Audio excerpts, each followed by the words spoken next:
Hi everyone, my name is Martin Castor and welcome to this webinar, or little workshop or chat with the Elmans. I call you guys the Elmans. With me today I have Larry Elman and Cheryl Elman, and we're going to talk about the Dave Elman Hypnosis Institute and something that's going to happen in Europe way soon, so you guys better listen. So hi guys, how are you guys today? Been really good. We're really excited to do this with you. Very much looking forward to seeing Denmark.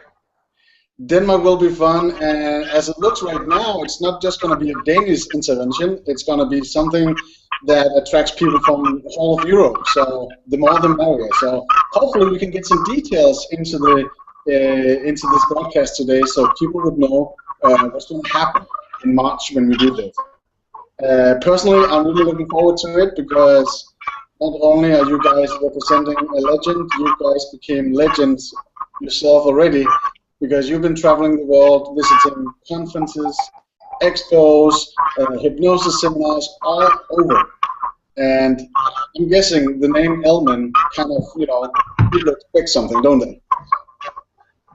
Rather so. My wife constantly reminds me that the speed at which we've gotten invitations to speak around the world would not be there if it weren't for the respect the community has for my father. And I try to teach his methods as close to the quality that he would want as I can get. I'm not sure I succeed, but that's the goal. And I find there are places where they have to change. For example, when my father was teaching, all of his students were physicians and dentists. So the result was everything was in that mindset. Today, most hypnotists work on presenting problems that are outside medical scope. For example, obesity, smoking, academic performance, sports performance.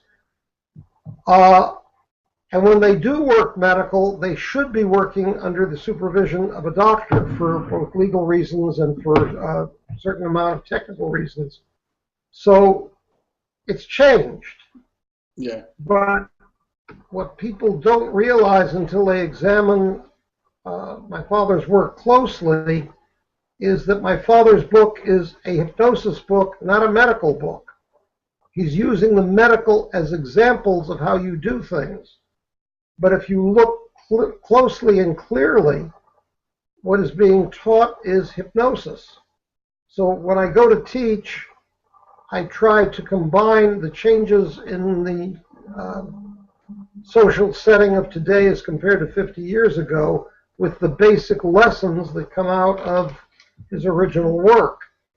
And sometimes I can get frustrated because you have to really sit there and think to see where the parallels are and what is directly applicable. Okay. And if there by any chance is anyone watching this video that kind of thinks, you're talking about your dad, who is your dad? Maybe it's the proper time right now to allow you guys to introduce yourself, so everybody has an opportunity to really understand why we're doing this. Good point, Martin. My father, Dave Elman, had been a stage hypnotist in vaudeville in the 1915-1920 era. He had then gone into radio, become a radio star, had a number of other careers, came back to hypnosis roughly 30-some-odd years later. In between, he had studied it, but he didn't have any clients or anything. And the reason was that with the reputation hypnosis had at the time, it would have conflicted with the other careers he was engaged in. When he returned to hypnosis, he was giving a stage show, and a number of the physicians in the audience had had lessons in hypnosis and found it totally unable to be used in a medical office. And the physicians spotted things in his stage performance that would solve some of their problems. For example, a rapid induction, because if the physician is only working with a patient for, say, 10 or 12 minutes, a 20-minute induction doesn't work. And so they came to him afterwards as a committee and asked him to start teaching them. And his reply was, I have never been to medical school. I don't know medicine. Ah, but you do know what we want to learn from you. So that was the start of a course that eventually had approximately 10,000 students, all physicians and dentists. Out of that came his recordings, his book, his approach to these things, and that's what's come down as a major piece of our profession today. And it's that work that I build my work on.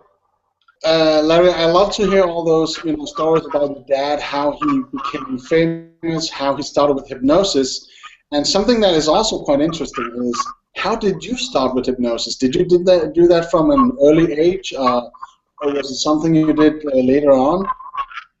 Yes, at about age 10, I began begging my father to teach me hypnosis, and after I had been a pest for quite a while, he took me over to his hypnosis bookcase, grabbed out a few books, particularly one very thick one that I believe had a gray cover, but it's 65 years ago, so my memory may not be accurate. Okay, yeah. And he said, read this one cover to cover and give me a written book report. And you say this to a 10-and-a-half-year-old, and the answer is, oh, Dad!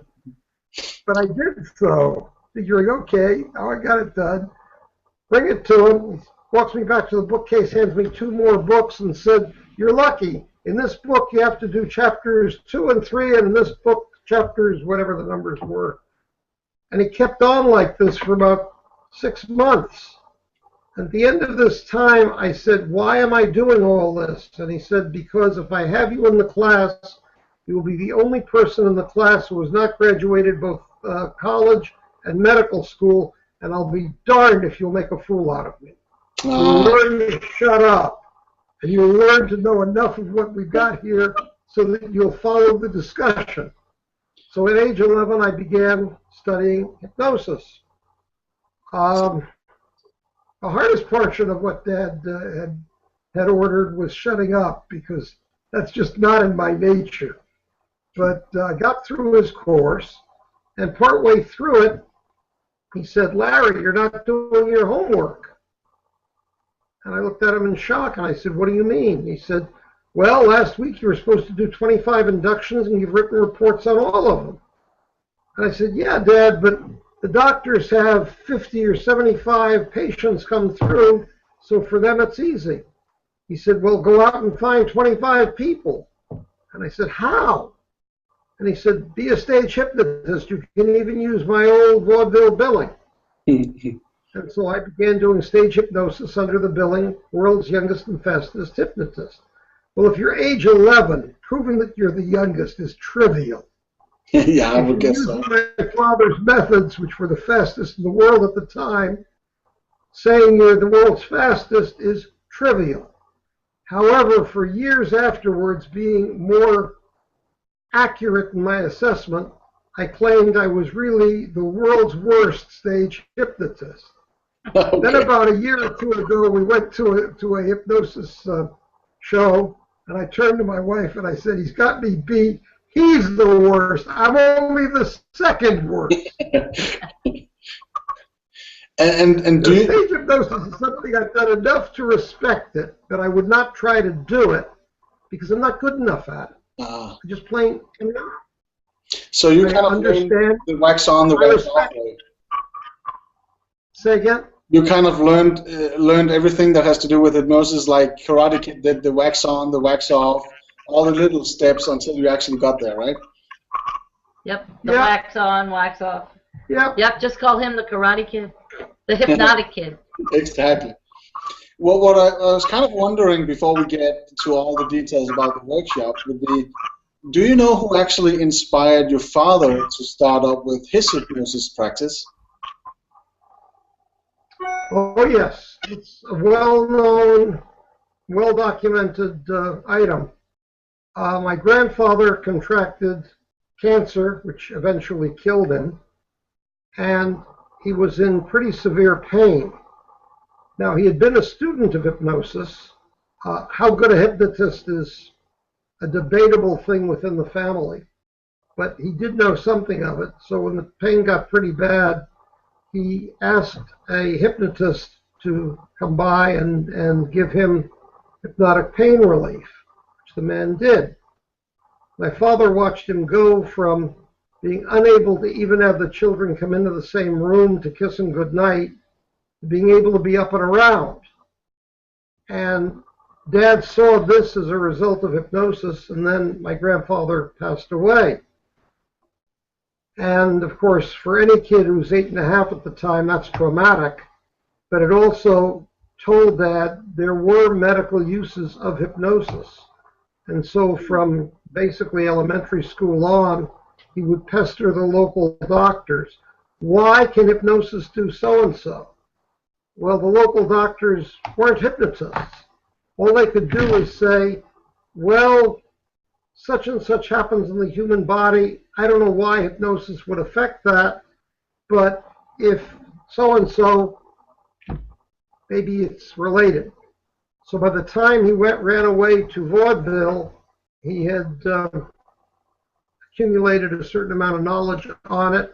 And in fact, by age 12, he was giving public demonstrations of what we know today as the Dave Elman induction. Very interesting. And now that you mention it, the Dave Elman induction, I'm guessing, it's just my perspective, that everyone in this world who has a proper education within hypnosis have at some point got the knowledge of a Dave Elman induction. So most likely most people would know it because it's in almost every textbook. And what I'm curious about is, I'm sure we talked about this earlier, there's so much more to the Dave Elman hypnosis and what you guys added to the whole thing. And it's decades of experience and techniques and wisdom that you guys put together and kind of collapsed into this 2-day workshop that we're going to do. So I'm really, really curious about how are you guys teaching it, what can people expect from it, and what is it exactly that you're going to show them, because I know there's some golden nuggets in there. Well, when we teach the Dave Elman induction, I look on it that I'm not teaching just an induction, because if you examine what it believes and how it works, you end up with a philosophy of hypnosis. For example, you don't just run through a script and expect everybody to follow it. Everybody's different. You watch the client. You modify what you're saying to match what the client needs, and so on and so forth. And if you're using the DEI properly, you have what amounts to a textbook demonstration of the philosophy. The other point I make is that the Dave Elman induction was not the only induction my father taught. It's just the one that has survived in the largest size around the world. But he taught dozens. So then look at each of the others and say, why does this work? And then having learned that, say, now what can I do with it? So by the end of the 2 days, you've had a taste of regression. You've learned hypnosis for children. You've had fairly good coverage of waking hypnosis. I'll give one example of waking hypnosis because people don't recognize the word today. Yeah, please do that. The average mother seeing her kid fall down, the kid scrapes his knee, the kid is maybe 2 years old, replies, "Oh, get up, mommy, come over here, mommy, kiss the boo-boo and it'll feel all better." The kid walks across the floor, the mother kisses it, the kid walks away, perfectly okay. Has she put any anesthetic on it? No. Exactly. Has she fiddled with nerves that control the pain? No. She's used waking hypnosis. So long as the child has faith in her and the suggestion is positive and to his benefit, he takes it as a hypnotic suggestion. So the average human being has used waking hypnosis for thousands of years and never known the name of it. Exactly. And take that same scenario, and you would have that child fall, and so often, you're a dad, I'm sure you saw this with your son a million times over, they fall, then they look to you. Exactly. And they look to you to see what your reaction is. Excuse me. Bless you. And if you get upset, or you're like, oh, are you okay? Or if you look concerned, all of a sudden they're crying. If Exactly. you look like, okay, get up, or mommy kiss the boo-boo or whatever, they are going to just like shake it off. So so part of it is their reaction to you is based on your reaction to whatever occurs. Yeah. And I was in the Air Force for many years, and like any young second lieutenant just out of training, I gave orders. They didn't get obeyed. And then after a while, and after watching some of the more effective of my superiors, I would instead say something about, gee, if this unit does well, you're all going to get better time off. By golly, I got an idea as to how we can make it work better. And then I'd say something. And they'd all rush in and be very enthusiastic. Yeah. So by the time I retired as a full colonel, well, what was I doing? I was using waking hypnosis. Exactly. Good leadership is waking hypnosis. Proper care of your child is waking hypnosis. Exactly. If you understand hypnotism, you understand how to use it. Exactly. And I guess that's the whole misconception that from people who doesn't really know what hypnosis is, that everything has to be, in that sleeping state, even though it has nothing to do with sleeping. But most of the, really good hypnosis is happening in a regular conversation on a regular basis, where your brain just adapts to it without the conscious mind knowing it. And that's the amazing part. That's the magic about hypnosis. Sure. When do you start using hypnosis on a new client? Well, first contact. Yeah. Yeah. His phone call will make an appointment. You're using it right then.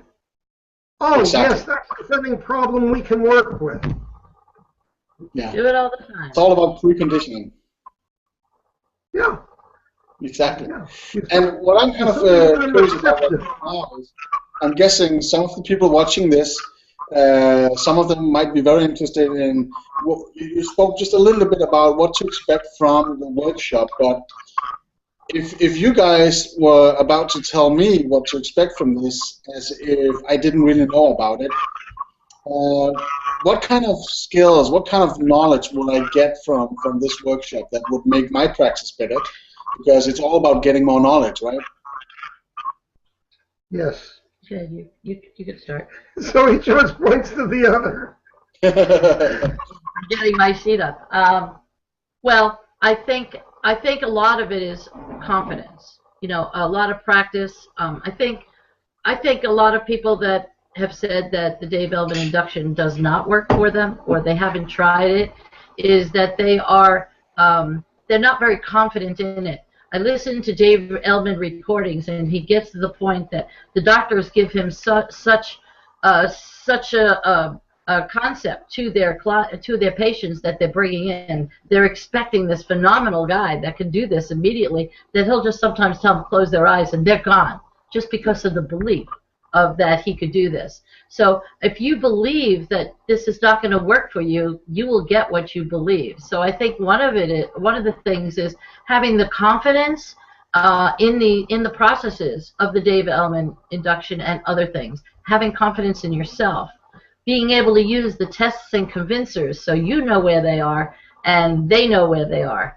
And that will make a big difference if you're not already doing that. A lot of hypnotists say they don't like to test because what happens if they open their eyes?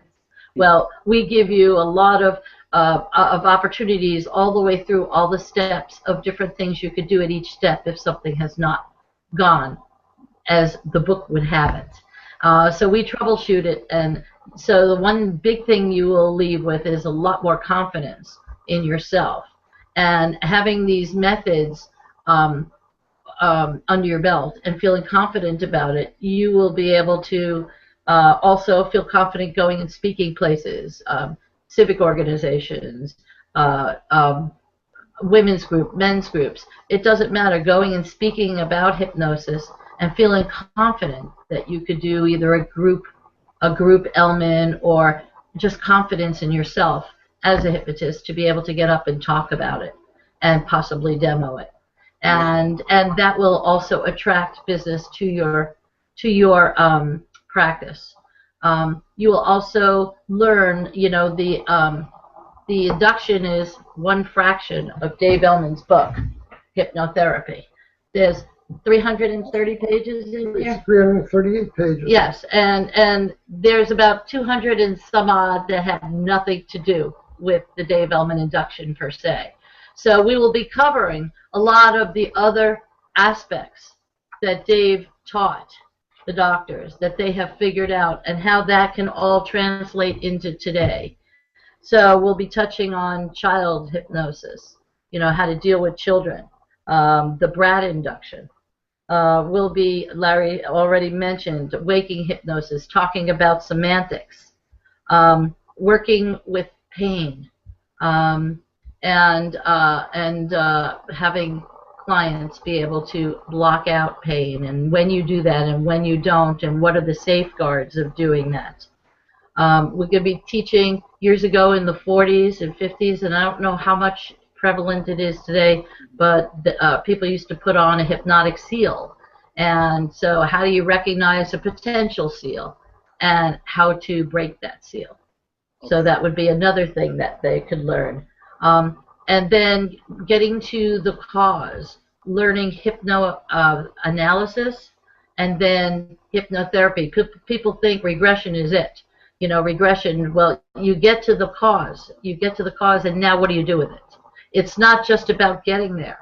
It's getting there, seeing what the initial sensitizing event might be, and then how to deal with it. So we'll be touching on, easily you could take a 4, 5, 6-day class on just regression and a hypnoanalysis and hypnotherapy. But this will be touching on it, giving you an idea. If you're not already doing regression, what if you are in a session and somebody regresses? Not that you were looking to regress them, just as a spontaneous regression to an earlier age. Well, and we're possibly having what we would call an abreaction, having the confidence to be able to do something with that instead of just their eyes are closed, instead of going, now what do I do? So I think that's a good point. One of the things that I find particularly enjoyable when I teach this is I try to give a framework for regression. That is to say, not just teach my father's way of doing it, but give the student a, when do you bother to do it? When do you keep away from it? Yeah. How many different methods are there? Which applies when? Not just the do's. Those are easy to teach. I can give you all the techniques necessary to do a regression in half an hour. Mm-hmm. But if I want you to understand where it fits in your overall practice and what the other hypnotist means when he tells you of a different method he uses, so you know where you agree, where he's giving you something you haven't thought of, where you're giving him some useful information. If you want to see how it all fits together, it's longer. It's not the half hour, here's what you do, go do it. It's here's what it is and why you might do it. And if you go to do it, here are your options. That's one that I get a big kick out of using because I have it, in my opinion, very well organized. And my attempt is to organize each of the other items I cover in a similar fashion. Okay. I think a big thing that goes through the course is process methods versus script. Larry had heard years ago, be a hypnotist, not a scriptmatist. And so I think once you understand, even in taking the time to learn Dave Elman induction as a process, once you see that process and how it all works together, then it's very possible, as you're working in other realms of hypnosis, you start to see things in terms of processes, as opposed to just this is what you say, this is what you do. You see it as process, and so you will be a much stronger on-the-fly hypnotist than, very client-centered, as opposed to okay, now I have this script, and now this client did this, and now all of a sudden this has nothing to do with it. Now what do I do? And the way I want to endorse this workshop for everyone, really knowing you guys and knowing what's happening all over the world with hypnosis these days is, a lot of schools is kind of just stick to specific content. But what I want my students to do, and I would like everyone to do, is go see what else is happening, because you can only learn way more stuff than you already know. And the day you think you know enough, you just killed yourself regarding of when it comes to being a hypnotist, because you can never know too much. And this workshop requires some basic training within hypnosis, and this is the really fun thing. This is why it's so amazing to do workshops like this, because imagine all the knowledge you guys have already. Imagine all the knowledge you take from Larry's father, and kind of compress that into something that is so explosive within 2 days, because you guys have been through all the material, so you know what's working, you know what's good, you know what's can be possible to do in this time, 2015, and not 20 years ago. So it's really like opening the best kept safe of knowledge that has to do with hypnosis. All the things, all the techniques that we can easily convert to modern day communication, and then use it immediately in our practice and in conversations on the street with colleagues. And so I would say there's a guarantee for everyone to learn something, and it will be fun. And this is straight from the source from you guys. Thank you. Yes, so even a beginner will walk away with some knowledge, and you will walk away having been hypnotized and hypnotizing somebody else, and having the knowledge to go on. But I like what you had to say about that you should learn from other people, because this is what Dave Elman used to say. Yeah. Don't just learn from me. I don't know it all. Go and learn and take classes with other people. And just merge everything together. Dave Elman and Larry will talk a little about the evolution of the class, but Dave Elman, if he were alive today, would be so involved, and his processes would probably be a blend of other things that are out there today too, because he would have the doctors used to do the field testing for him. So I'm going to let Larry describe that. Well, a good example was the dentist who had heard from his grandfather, who had been a dentist, that you could stop gagging on somebody by having them hold a pencil in a particular position. The grandfather had no idea this had been handed down from eons back among dentists. Well, the student tried it, and sometimes it worked and sometimes it didn't, and then he went back to my father and said, "Why is this?" And the two of them began kicking it around, and it turns out if you get somebody concentrating on exactly how they hold the pencil, they can't gag because their mind is elsewhere. It's simple like hypnosis, but it had never been shown that way. So then they set up a field test among a bunch of dentists in the area. And by golly, some of them had heard this and thought it was an old wives' tale, and some of them used it. But now when all of them tried it, by golly, it works. So you have, within my father's teachings, you have the student giving feedback, giving examples out of their patients. You have patients coming to class. If you listen to his recordings or examine the transcripts in the book, you have patients coming to class and they do the actual work. And in many cases, this is work that had not been done before. So you expand what you can do. Well, we have the same idea and the same approach. We've had classes where we've had diverse participants, school teachers, um, and Nancy was a psychologist, and Right. on and on and on. And they start describing something that they do that works, but they don't know why. You let the class kick it apart.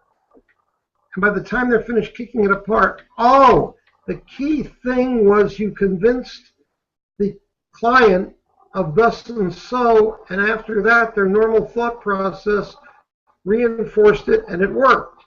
So by going in from a process point of view, you can dissect things, and you can come up with, gee, I can go from this presenting problem to this presenting problem because I understand how they interrelate.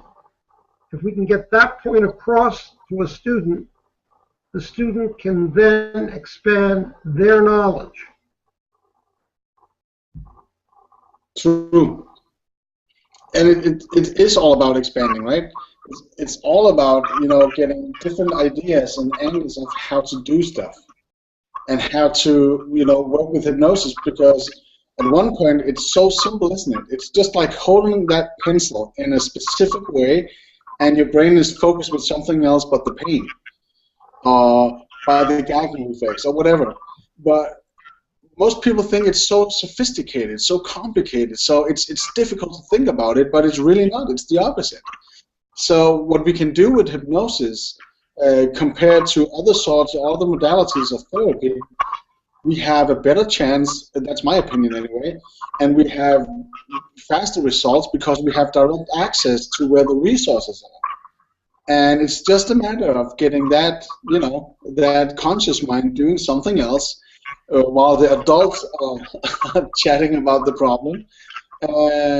So it's fun, and it's very serious at the same time, because we can do life-changing moments in very little time that might take other people, years and maybe a lifetime to do, because we're not arguing with clients. We're discussing options with them.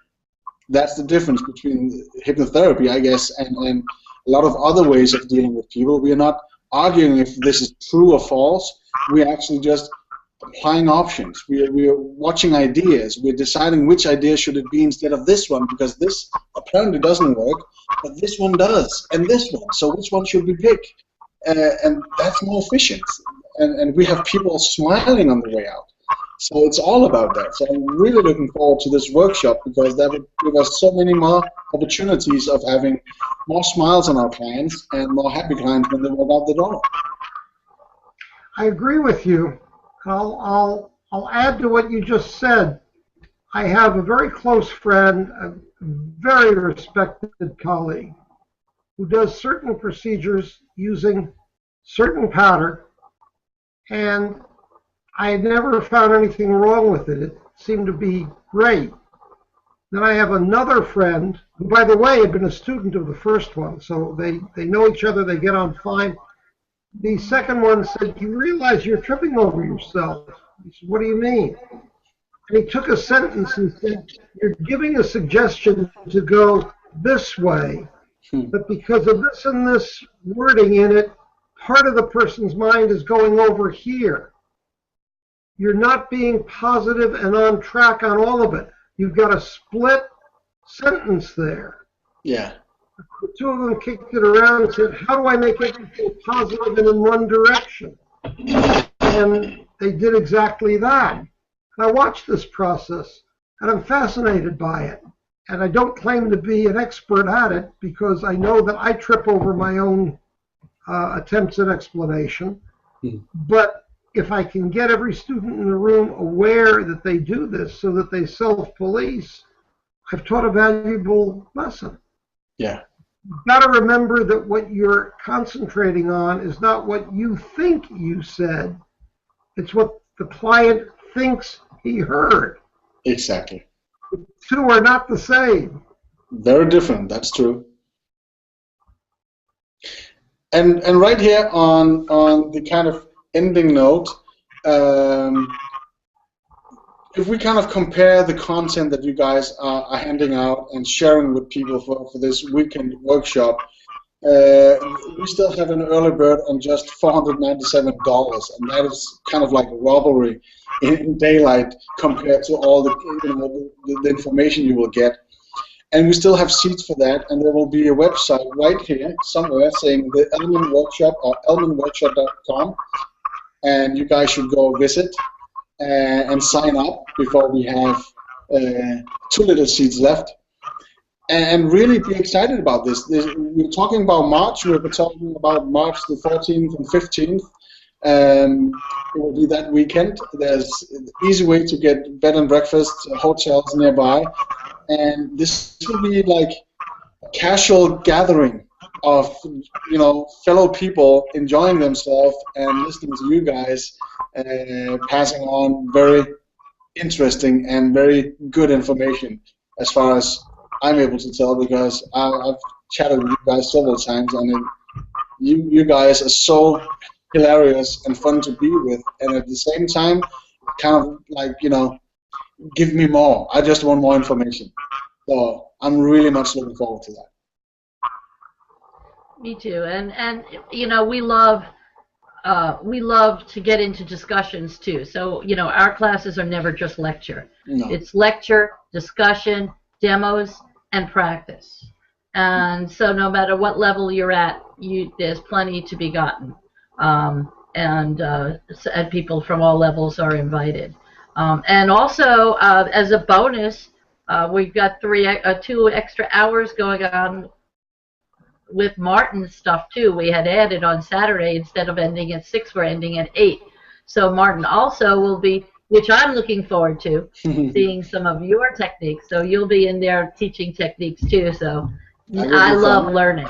So, I'm looking forward to that. And between the things you give and the things we give as part of this class, they're getting hundreds in bonuses, especially the first 20. I think it was the first 20 that sign up, and there's still a couple of seats left at that. Yeah. And did you mention that there's still so it's March 14th and 15th, Saturday the 14th and 15th, I do believe. And there are still the early booking is only $497. So that's still in process till, is it the 14th that we decided? Saturday the 14th? Yeah, it was, yeah. So, but Saturday is going to be coming quickly. Before we know it, we are actually at it, and we're doing all the stuff, and it will be so fun. And it's true, there will be so many bonuses that people will get if they sign up as the first 20. So many giveaways, so it's kind of ridiculous not to do it. But all information is on the website at this moment, called Elmanworkshop.com. Elmanworkshop.com. And you can sign up directly from that page. You can also go to the Dave Elman Hypnosis Institute and get some information if you want that. And if you need any help regarding accommodation or anything like that, look me up on Facebook or email or website, and I will help you guys. So before we end this very nice conversation with you guys, is there any last words you guys want to say before people sign up? I'd like to say I'm looking forward to meeting people, as you said, will be from all over the northern tier of Europe. We've taught in Europe a number of times, and I find it fascinating because each person I've met has a slightly different view, and each person I've met can therefore provide me with stimulus to think further. This is still an open and developing field. So I find that I get as much from my students as they get from me. And I like to conduct classes as a seminar fashion to get feedback. And so I'm very much looking forward. I'm very excited about it. I love the cultural exchange. I love to hear everybody's case stories of what are their case histories of working with a client or what happened. I think we all learn when somebody shares a case that they worked on or know of. So it's just a really good interchange of ideas and practice. And I know that you will come away. I still go to. I love it when I hear Jerry Kine of Omni still goes to a class, or Dr. John Butler still attends classes from ACHE. I love to hear when people just never stop learning. I think sometimes people take their initial hypnosis certification course and then they think they're done, and it's never ending. As a teacher, I had to take additional courses. When Larry was an aeronautical engineer, he had to still do continuing education and learning and staying current with trade journals. Doctors, psychologists, everybody needs additional learning, and this class is going to be a fun way to get in that additional learning for you. Definitely, definitely.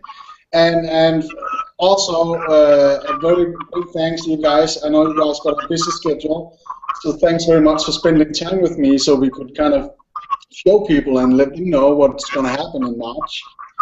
So thank you guys. You're welcome. Thank you for the opportunity. Thank you very much. And last words for everybody viewing out there would be Elman Induction, not Elman Induction, I'm actually messing up right now, Elmanworkshop.com, that's Elmanworkshop.com. So hope to see you here when we do this amazing workshop with the most lovely people in the world, the Elmans, and take care everyone, and be in touch if you need any information.